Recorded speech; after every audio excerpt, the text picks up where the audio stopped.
So good morning guys. तो चलिए start करते हैं आज के यानी कि 17 अगस्त के इंपॉर्टेंट करंट अफेयर्स को। हाल ही में हर घर हर गृहिणी योजना को किस राज्य ने शुरू किया है? तो आंसर होगा हरियाणा ने।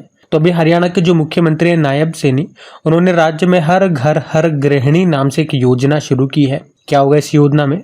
तो बीपीएल परिवार की महिलाओं को 500 रुपए में गैस सिलेंडर दिया जाएगा। इसमें इस योजना को शुरू करने का मुख्य उद्देश्य गरीब और अंत्योदय परिवारों को सस्ते दामों पर गैस सिलेंडर उपलब्ध कराना है, ताकि उनके खर्चे में थोड़ी कमी आ सके और इससे उन्हें राहत मिल सके। अब यहाँ पे हम हरियाणा की बात करेंगे, लेकिन उससे पहले कुछ और इम्पोर्टेंट योजनाएं मैं आपको बताता हूँ जो कि महिलाओं के लिए शुरू की गई थी अलग अलग राज्यों के द्वारा। जैसे कि महतारी वंदना योजना छत्तीसगढ़ ने, लक्ष्मी भंडार योजना पश्चिम बंगाल ने, मुख्यमंत्री माझी लाड़की बहिना योजना महाराष्ट्र ने, और एक लाड़का भाऊ योजना भी इन्होंने शुरू की थी। और अभी लाडली बहना योजना मध्य प्रदेश की है। तो महिला सम्मान योजना दिल्ली, इंदिरा गांधी प्यारी बहना सुख सम्मान निधि योजना हिमाचल प्रदेश ने, और मुख्यमंत्री बहन बेटी स्वावलंबन योजना, और इसका नया नाम मुख्यमंत्री मैया सम्मान योजना हो गया, ये याद रखना, झारखंड की है ये। अब हरियाणा की बात करते हैं। तो ये रहा मैप में हरियाणा।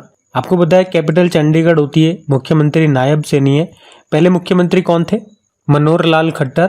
अभी तो वो कैबिनेट मंत्री बन गए हैं। कौन सा मंत्रालय मिल गया उनको? आवास मंत्रालय और पावर मंत्रालय। वैसे अब हरियाणा में जल्दी चुनाव भी होने वाले, और गवर्नर बंडारू दत्तात्रेय हैं। और स्टेट एनिमल की बात करेंगे तो ब्लैक बग हो गया, स्टेट बर्ड है black francolin, state flower lotus है, और स्टेट ट्री है पीपल का।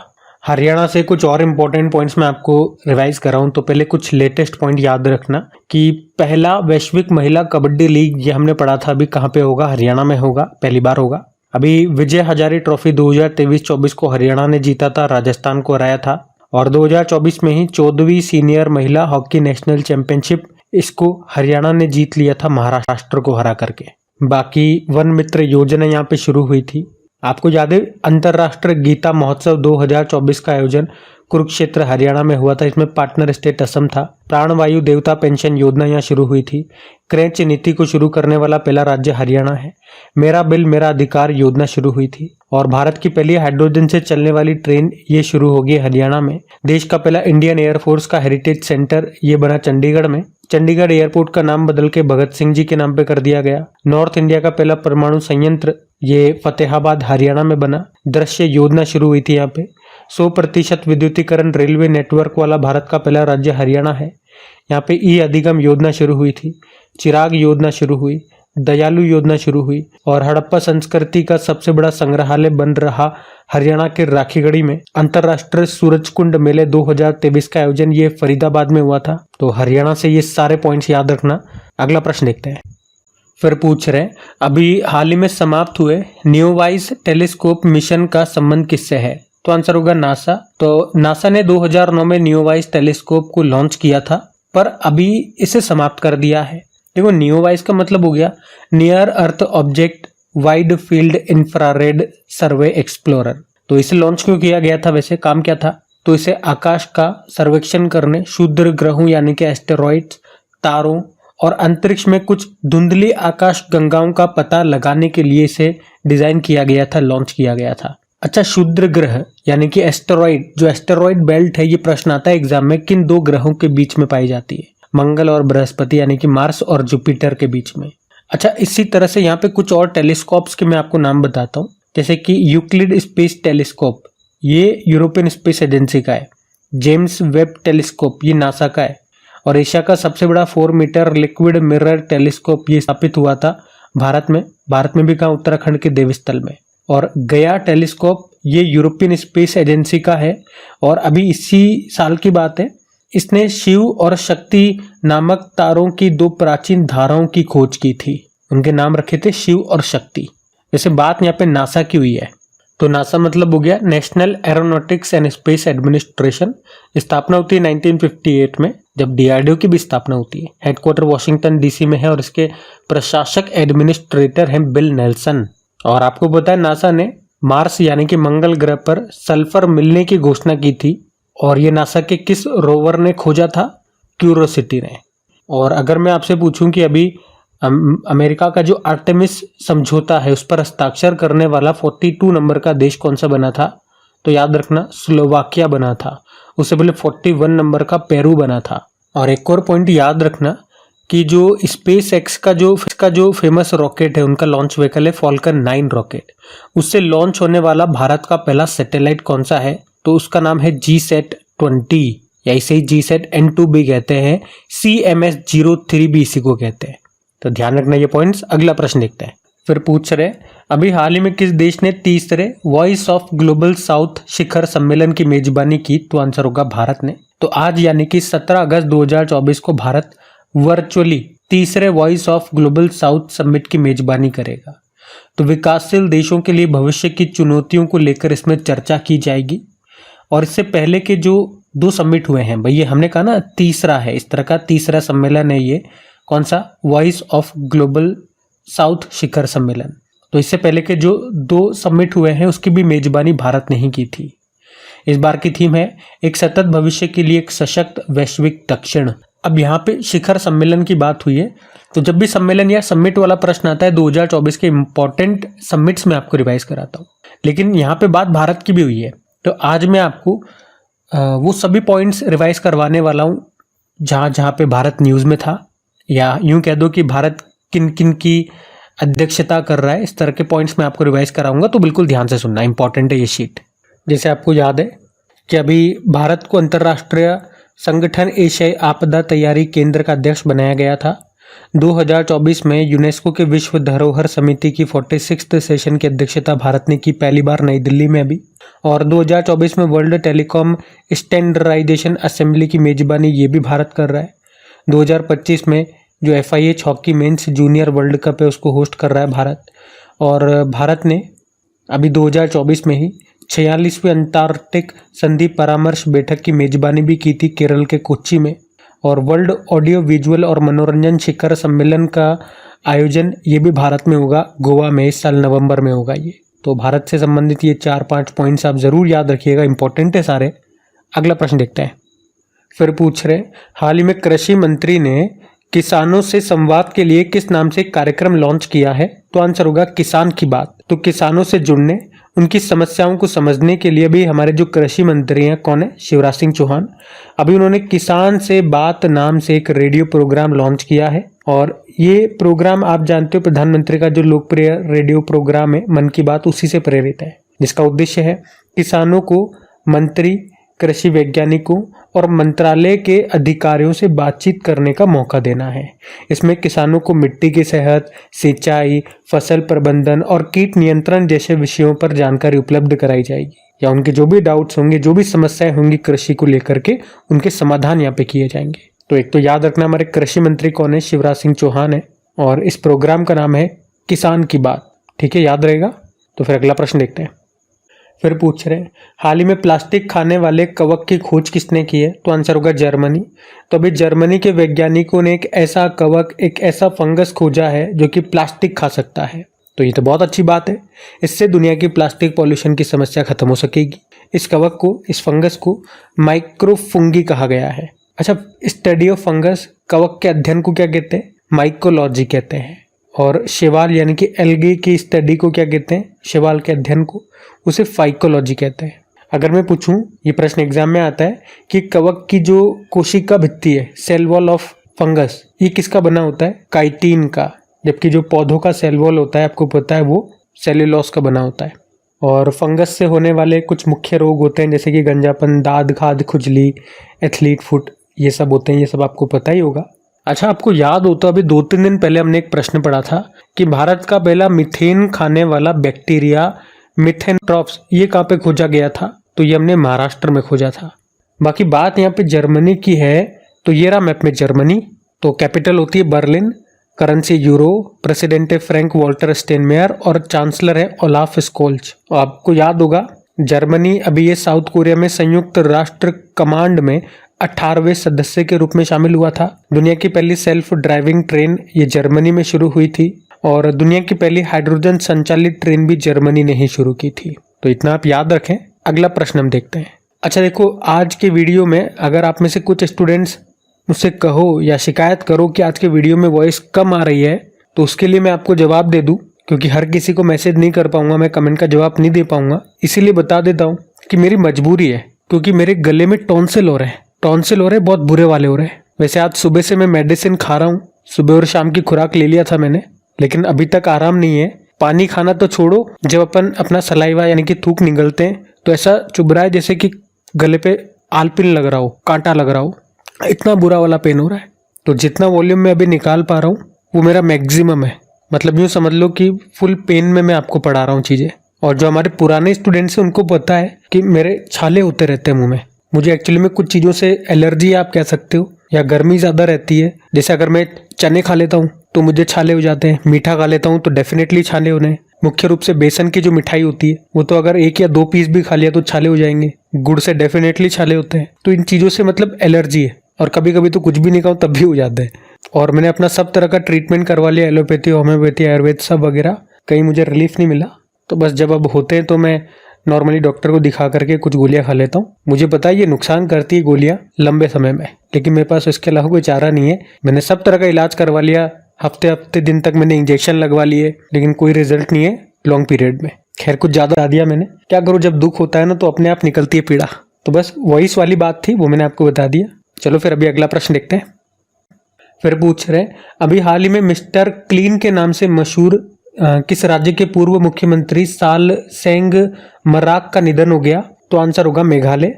तो अभी मेघालय के जो पूर्व मुख्यमंत्री हैं साल सेंग मराक, इनका अभी 83 वर्ष की उम्र में निधन हो गया है। वे 1993 से लेकर 1998 तक मेघालय के मुख्यमंत्री रहे थे, और भ्रष्टाचार मुक्त मेघालय के लिए किए गए उनके प्रयासों के लिए उन्हें मिस्टर क्लीन के नाम से जाना जाता था। तो पूछे अगर किस राज्य के मुख्यमंत्री को मिस्टर क्लीन कहा जाता था जिनका भी निधन हो गया, तो वो मेघालय के थे, साल सेंग मराक उनका नाम था। देखो पहले हम मेघालय की बात करें तो मेघालय की कैपिटल शिलोंग होती है, आपको पता है। असम राइफल्स का मुख्यालय यहीं पर आपको मिलेगा, और भारत का 100वां स्मार्ट सिटी यही है। मुख्यमंत्री कॉनराड संगमा है, और गवर्नर अभी नए बने हैं, CH विजय शंकर इनका नाम है। और आपको याद हो मेघालय में 3 मुख्य जनजातियां आपको मिलेगी, गारो, खासी, जयंतिया, और इन्हीं के नाम पे यहाँ पे पहाड़ियाँ भी है। अच्छा वैसे देखो निधन वाला प्रश्न है, तो अभी 2024 के वो सारे इंपॉर्टेंट व्यक्तियों के नाम मैं आपको रिवाइज कराऊंगा जिनके हाल ही में निधन हुए हैं। जैसे कि देखो एक तो कल पढ़ा था हमने, जिन्हें अग्नि मैन ऑफ इंडिया कहते हैं, राम नारायण अग्रवाल, इनका निधन हो गया। इंपॉर्टेंट नाम है ये, मार्क कर लेना इसे। एक नटवर सिंह थे, पूर्व विदेश मंत्री थे, निधन हुआ था। इनकी autobiography one life is not enough थी। और मैंने एक प्रश्न आपसे पूछा था, a century is not enough, ये किसकी है ऑटोबायोग्राफी? सबने उत्तर सही दिया था, सौरभ गांगुली, बहुत बढ़िया। और अभी पश्चिम बंगाल के पूर्व मुख्यमंत्री रहे बुद्धदेव भट्टाचार्य का निधन हो गया।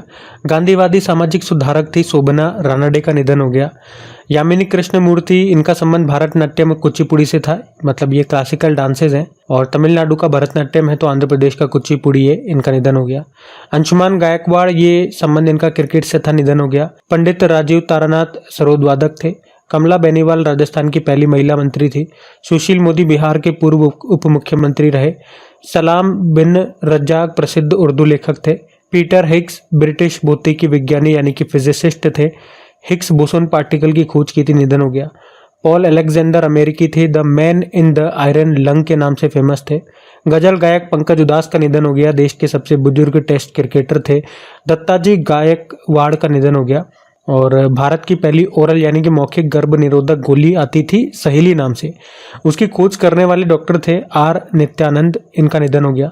शास्त्रीय गायिका प्रभा अत्रे का निधन हो गया, किराना घराने से संबंधित थी। मुनव्वर राणा नहीं रहे, मशहूर उर्दू गायक थे। और इब्राहिम रईसी ईरान के राष्ट्रपति थे, अभी उनका हेलीकॉप्टर एक्सीडेंट में निधन हो गया था। अब आपके लिए होमवर्क प्रश्न हो जाएगा, अभी राष्ट्रपति कौन बन गए हैं, ईरान के नए बने हैं, नाम बताइए। और ये सारे इंपॉर्टेंट नाम है ऑबिचुरी सेक्शन में, निधन वाले सेक्शन में, एक साथ मैंने आपको रिवाइज करा दिए 2024 के। तो याद रखना, अब मैं आपको कई बार ये शीट रिवाइज करवा चुका हूँ, ठीक है। तो अगला प्रश्न देखते हैं।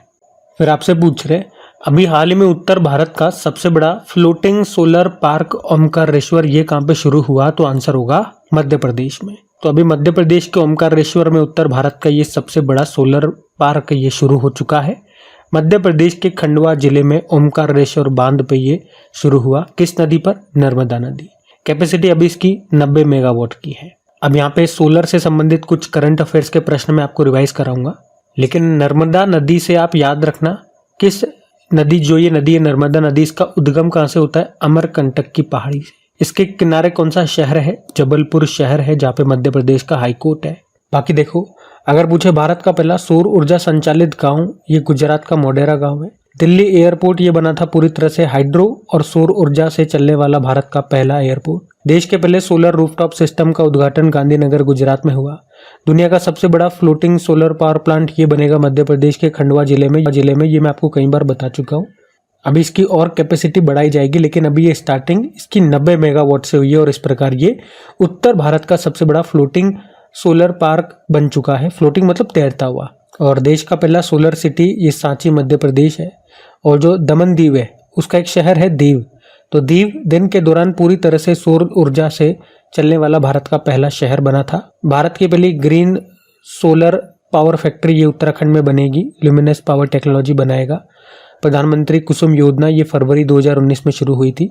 और भारत का पहला सोलर साइकिलिंग ट्रैक ये बनेगा कहाँ पे, हैदराबाद में, जिसकी लंबाई है 23 किलोमीटर। और एक और पॉइंट आपको याद होगा, वैसे दुनिया का पहला पूरी तरह से सोलर एनर्जी से चलने वाला हवाई अड्डा ये कोचीन इंटरनेशनल एयरपोर्ट है। ये प्रश्न तो कई बार एग्जाम में भी आ चुका है। ये केरल में है। और अभी लेटेस्ट बताऊं मैं आपको तो प्रधानमंत्री सूर्य घर मुफ्त बिजली योजना की हमने बात की है, जो शुरू हुई थी इसी साल 15 फरवरी 2024 को मोदी जी ने इसको शुरू किया था। तो ये पॉइंट्स ध्यान में रखना। अगला प्रश्न देखते हैं। फिर पूछ रहे, हाल ही में जापान के प्रधानमंत्री ने अपने पद से इस्तीफा देंगे घोषणा कर दी है। उनका नाम क्या है? Fumio Kishida. एक्चुअली में जापान के प्रधानमंत्री अभी तो फूमियो किशिदा है और उनकी पार्टी है लिबरल डेमोक्रेटिक पार्टी, जिसके वो अध्यक्ष भी है। पर अभी उन्होंने कहा कि वो इस पार्टी के अध्यक्ष का पद का चुनाव नहीं लड़ेंगे जो अगले महीने होंगे। और एक्चुअली में जो पार्टी का अध्यक्ष होता है ना, वही प्रधानमंत्री होता है। तो जब वो अध्यक्ष ही नहीं रहेंगे तो वो प्रधानमंत्री भी नहीं रहेंगे, मतलब उन्हें अपने पद से, अभी जो प्रधानमंत्री उस पद से अगले महीने वो इस्तीफा दे देंगे। तो अब जब भी इस पार्टी के नए अध्यक्ष जो भी बनेंगे वो जापान के नए प्रधानमंत्री होंगे। और कौन होंगे तो अगले महीने जब भी पता लगेगा, सबसे पहले आपको क्रिक एग्जाम चैनल पे पता चल जाएगा। तो बने रहिएगा, रेगुलर रहिएगा। अभी मैं आपको जापान ले चलूंगा। तो चलो, ये रहा मैप में जापान। कैपिटल टोक्यो होती है, करेंसी है येन। और यहाँ की संसद को, जापान की संसद को डाइट कहते हैं। सूर्योदय का देश, land of rising sun Japan है। इसे सुकुमारों का देश, निप्पन देश, सूर्योदय का देश, ये सब कहते हैं। यहाँ पे मुख्य रूप से 4 द्वीप आपको मिलेंगे, होकेडो, होन्शु, क्यूशु और सिकोयू। और याद होगा आपको, दुनिया का पहला लकड़ी का उपग्रह ये जापान ने बनाया है, जिसका नाम लिग्नोसेट है। इसे मैग्नोलिया नाम के पेड़ों की लकड़ी से बनाया है। और चांद पर पहुंचने वाला 5वां देश ये जापान है। और इसमें इसके रोवर का नाम स्नाइपर था, लैंडर स्लिम है। और जो भारत की स्पेस एजेंसी है इसरो और जापान की है जाक्सा, ये चंद्रमा पर अपना एक लुपेक्स मिशन लॉन्च करेंगे 2025 में। लुपेक्स मतलब लूनर पोलर एक्सप्लोरेशन मिशन। आपको याद होगा, अपतटीय पोत से इलेक्ट्रोमैग्नेटिक रेल गन लॉन्च करने वाला पहला देश ये जापान है। जापान के साथ कई तरह की मिलिट्री एक्सरसाइज हम करते हैं, जैसे कि धर्मा गार्जियन, जिमैक्स, शिन्यू मैत्री, सहयोग काजिन, वीर गार्जियन। और एक मालाबार एक्सरसाइज भी होता है जो कि क्वाड देशों के बीच में होता है, जिसमें 4 देश हैं, जापान, भारत, ऑस्ट्रेलिया और यूएसए। सारे पॉइंट्स ध्यान में रखना। और हाँ, मैंने आपको याद दिलाना भूल गया कि सेशन अच्छा लगे तो प्लीज़ वीडियो को लाइक ज़रूर कीजिएगा। अपने दोस्तों के साथ में स्टडी ग्रुप में यार एक बार शेयर जरूर कर देना मेरे दोस्त। आज के वीडियो के लाइक का टारगेट रखेंगे 5000 लाइक का। उम्मीद है आप अपने इस चैनल को सपोर्ट जरूर करेंगे, शेयर जरूर करेंगे। चलो फिर अगला प्रश्न देखते हैं। और ये आज का आखिरी प्रश्न है। क्या पूछ रहा है प्रश्न कि अभी हाल ही में जारी हुरुन इंडिया रिपोर्ट के अनुसार भारत की सबसे प्रभावशाली महिला कौन है? तो आंसर होगा रोशनी नादर मल्होत्रा। तो अभी हुरुन इंडिया ने most valuable family business report को जारी किया, जिसके अनुसार भारत की सबसे प्रभावशाली महिला रोशनी नादर मल्होत्रा को बताया गया। ये कौन है? HCL कंपनी की चेयरपर्सन है। और इनके नाम से याद आएगा, इसी साल रोशनी नादर मल्होत्रा को फ्रांस का सर्वोच्च सम्मान भी मिला था, जिसे क्या कहते हैं? Knight of the legion of honour. अच्छा, यहाँ पे इन्होंने भारत की सबसे प्रभावशाली महिला तो रोशनी नादर मल्होत्रा को बताया, और सबसे प्रभावशाली परिवार किसे बताया? अंबानी परिवार को। बाकी नीता अंबानी अभी इंटरनेशनल ओलंपिक कमेटी में शामिल होने वाली पहली भारतीय बनी थी। और PT उषा ये भारतीय ओलंपिक संघ की ये अध्यक्ष है, पहली महिला इस पद पर आने वाली। तो आज का सेशन यहीं पे ख़त्म करते हैं। ये थी आज की आपकी करंट अफेयर्स की क्लास। उम्मीद करूंगा सेशन पसंद आया होगा। जो नए स्टूडेंट है कमेंट करके ज़रूर बताइएगा सेशन आपको कैसा लगा। और अच्छा लगा हो तो वीडियो को लाइक ज़रूर करना, शेयर ज़रूर करना। PDF आपको कहाँ मिलेगी? टेलीग्राम चैनल पर मिल जाएगी, जिसका लिंक नीचे डिस्क्रिप्शन बॉक्स में होता है। बाकी चलो अभी कल के करंट अफेयर्स का मैं आपको क्विक रिवीजन करा दूं, फिर हम सेशन एंड करते हैं। तो यहाँ पे हम 16 अगस्त के इंपॉर्टेंट करंट अफेयर्स का क्विक रिवीजन कर रहे हैं। पहला प्रश्न पूछा था अग्नि मिसाइल के जनक कहे जाने वाले किस व्यक्ति का निधन हो गया? राम नारायण अग्रवाल। फिर पूछा हॉकी इंडिया ने किस भारतीय हॉकी खिलाड़ी की जर्सी नंबर 16 को रिटायर कर दिया? PR श्रीजेश। फिर पूछा अभी 27वें national conference on E governance का आयोजन कहाँ पे किया? महाराष्ट्र। फिर पूछा भारतीय पुरुष क्रिकेट टीम के बॉलिंग कोच बन गए हैं मोर्केल नाम है, साउथ अफ्रीकी है। फिर पूछा जम्मू कश्मीर के स्पेशल डायरेक्टर जनरल बन गए कौन? नलिन प्रभात। और किस देश में प्रधानमंत्री को देश की संवैधानिक अदालत ने नैतिक उल्लंघन के आरोप में बर्खास्त कर दिया? थाईलैंड। श्वेता थाविसिन इनका नाम था। और वैसे अभी नए प्रधानमंत्री भी बन गए हैं यहाँ पे, वो मैं आपको कल बताऊंगा। आपको पता है कौन बन गए तो कमेंट बॉक्स में टाइप कीजिए। बाकी दुनिया का सबसे पुराना कैलेंडर अभी खोजा गया तुर्की में। और पद्मश्री से सम्मानित गोदावरी दत्त का निधन हो गया। उनका संबंध किस क्षेत्र से था? मिथिला चित्रकला। और पूछा विश्व जैव ईंधन दिवस वर्ल्ड बायोफ्यूल डे 10 अगस्त को मनाया। और आखिरी प्रश्न था WHO ने किसे ग्लोबल हेल्थ इमरजेंसी घोषित किया? Monkey pox. चलो अभी कल का होमवर्क प्रश्न लिखते और सेशन एंड करते हैं। तो कल के वीडियो में पूछा था शंघाई कोऑपरेशन ऑर्गेनाइजेशन का 10वां अभी पूर्ण सदस्य बन गया कौन सा? तो बेलारूस आंसर होगा। आप सभी ने प्रश्न का बिल्कुल सही उत्तर दिया। अब ये आज का आपका होमवर्क प्रश्न।